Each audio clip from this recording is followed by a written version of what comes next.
इस बार फसल का नीचे का हिस्सा मैं लूंगा और ऊपर का हिस्सा तेरा होगा।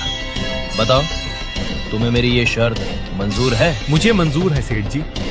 इस बार ऊपर का भाग मेरा ही होगा। इस तरह विशाल सेठ से बात करने के बाद घर आ जाता है और इस बार दोबारा खेती करने की तैयारी में लग जाता है। विशाल इस बार गेहूं की फसल लगाता है।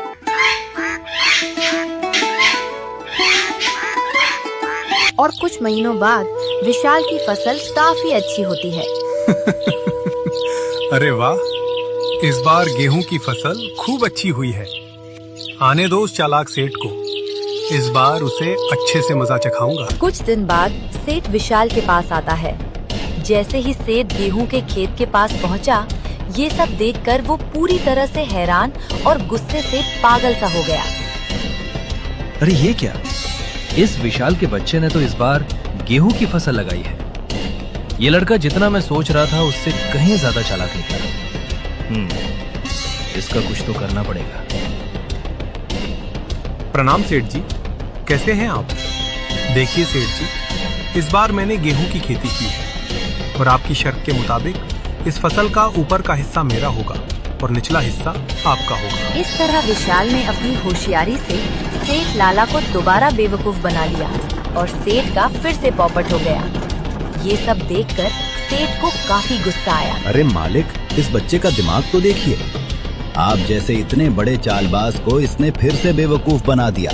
तुम एकदम सही कह रहे हो चमन। मैं उसे बच्चा ही समझ रहा था और उस बच्चे ने तो मुझे बेवकूफ ही बना दिया। आने दो, इस बार मैं उसे बताता हूँ कि सेठ लाला किसे कहते हैं। विशाल ने गेहूं की कटाई की और सारी फसल अपने घर ले आया। उस फसल का कुछ हिस्सा गांव के जरूरतमंद लोगों में बांट दिया। विशाल और उसका पिता मंगरू दोनों ही बहुत खुश थे।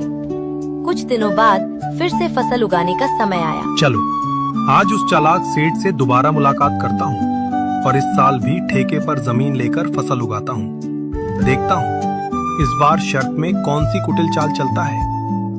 इस तरह विशाल उस चालाक सेठ के पास फिर से पहुंच जाता है।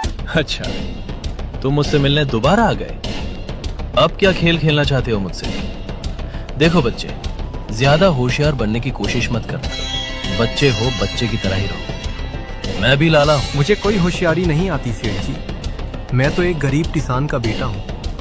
होशियार तो आप लोग होते हैं जो गांव के लोगों की मेहनत और मजबूरी का फायदा उठाते हैं। अपनी जीवा पर काबू रख लड़के। तू क्या बक रहा है? तुझे पता भी है तू जिस काम के लिए आया है वही बात कर। यहाँ तेरे जैसे ज्ञान की कोई जरूरत नहीं है। ठीक है सेठ जी, चलो काम की बात करते हैं। मुझे इस बार भी आपकी जमीन ठेके पर चाहिए। बताइए, इस बार आपकी क्या शर्त है? हाँ, शर्त तो है। तू खुद को बड़ा होशियार समझता है ना लड़के। चल, अब इस बार फसल का नीचे का हिस्सा और ऊपर का हिस्सा मेरा होगा और बीच का हिस्सा तेरा होगा। अब बोल, मेरी ये शर्त मंजूर है तुझे? बिल्कुल मंजूर है सेठ जी। मैंने आपकी हर शर्त मानी है, तो ये भी